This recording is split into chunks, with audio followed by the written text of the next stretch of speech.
Guys, it's your favorite federal informant. Listen, you guys, I am on vacation, but I wanted to pop in and talk about this thing that's going on. I know you guys heard about it. A lot of people have questions. I wanted to come and address it. If you guys don't know, Diddy told the defense and the prosecution that he wants them both to turn in similar cases like Diddy's, okay? And by similar, it means you got convicted of one or two things of the Mann Act and you had no criminal priors. Now, a lot of the Diddy goons, the Diddy idiots were like, oh, Diddy gonna walk? He ain't even been doing jail time. To which I said, okay, stop.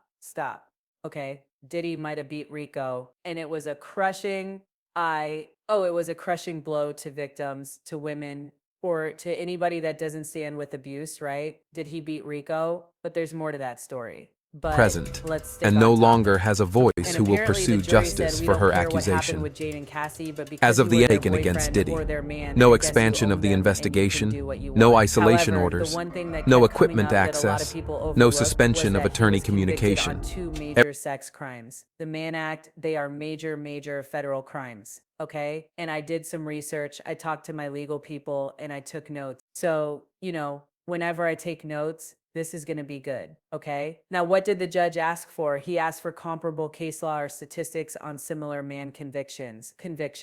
Now, first of all, this request is not unusual, but it is never neutral. It usually signals one or two things. One, that the judge is exploring options to justify a lighter sentence or release, especially if they're asking about parole eligibility, probation, or sentencing ranges. Two, the judge is building a case for why Diddy should not get lenience. By establishing how others were treated in similar cases, they could argue that letting Diddy off lightly would be inconsistent or unjustified. So the big question, all right, I'm actually being texted like Tesa. So the big question is what context the judge asks us in. And the thing is, if we look at the Diddy case, this is where things get tricky. The judges already denied bail and called Diddy violent. He read him to filth. The judge was not happy, okay? And said his community ties made him more dangerous, not. So it's going to be hard for Diddy to rebrand himself. The judge also has letters from multiple victims who explicitly said he's a threat and allegedly wielded violence as a means of control. Diddy has access money and potential leverage over witnesses, and the judges don't like to be made a fool of. And if Diddy walks and does something shady again, and I think he actually will do something shady again, it reflects directly on the court. And you guys listen, the verdict of the jury threw us for a loop. But the fact that the judge said all this in court, and denied bail, I mean, come on. I think we can put two together. This does not look like someone that's looking to cut Diddy a break. And him being able to walk straight with time served, baby, that's cutting Diddy a break. Okay? So why ask about the comparable Mann Act sentences? Okay?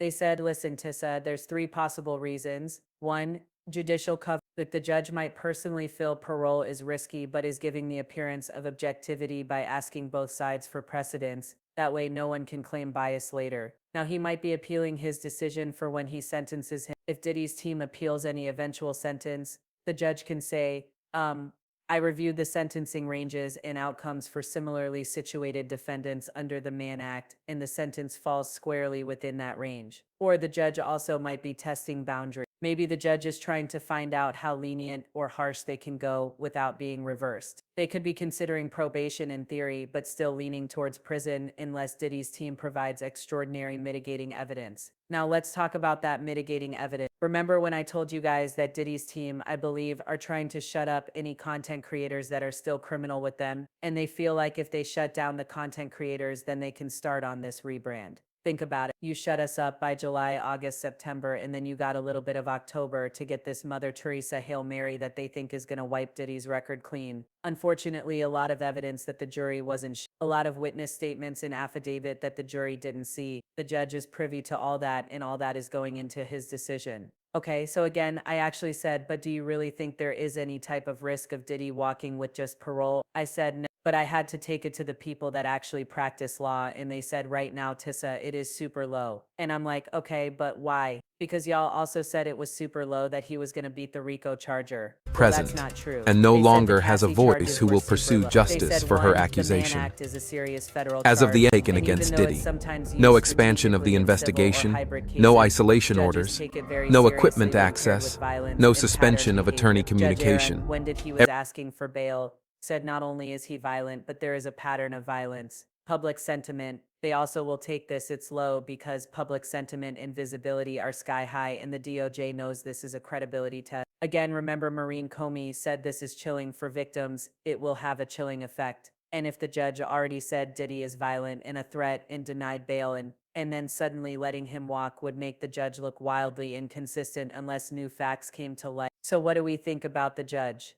This is just my personal take. I think the judge is doing due diligence checking to see if there's any legal wiggle room. But based on prior comments, it sounds like this judge already sees Diddy as a danger, and it's just asking for case comparisons to legally reinforce whatever sentence he's already decided on. So unless Diddy pulls a legal rabbit off the hat, he's unlikely to walk with this parole. This request is probably more about sentencing justification than lenient. Okay, so here's the thing, right?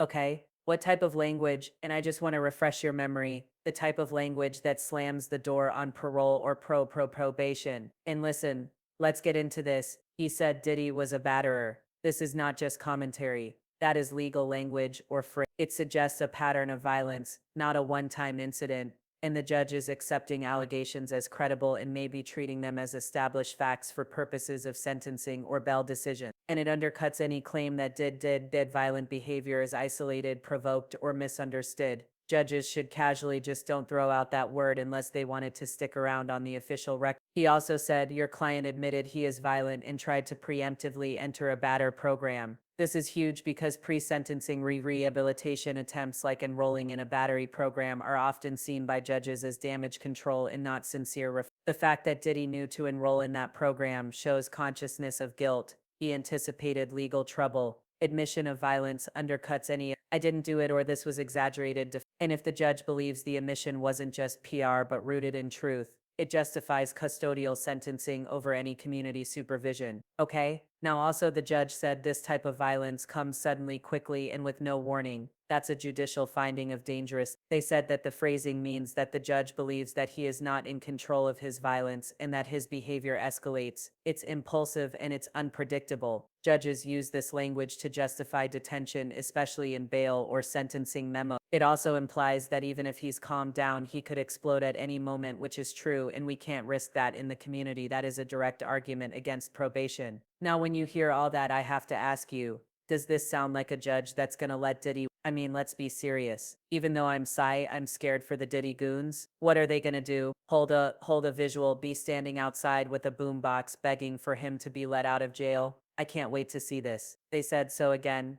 I don't think it does. Or actually, absolutely not. If anything, a judge is building a sentencing record that says even if this man has money, power, and influence, he is violent, he is dangerous, and he is incapable of safely existing in the community. He tried to game the system with a batter program. He admitted what he did, and I'm not playing along. Again, these statements make it legally and politically almost impossible for the judge to grant parole without massive backlash or risk if Diddy reoffends or contacts a victim after release. It's on the court. This isn't a judge looking for an excuse to show mercy. It's a judge locking in a narrative of violence, manipulation, and danger. Any future sentencing or probation denial can be backed by this exact language. So unless something drastic changes, probation or parole is extremely unlikely. You're watching a legal system slowly setting the foundation for a multi-year custodial sentence, or at the very least strictly monitored. Okay?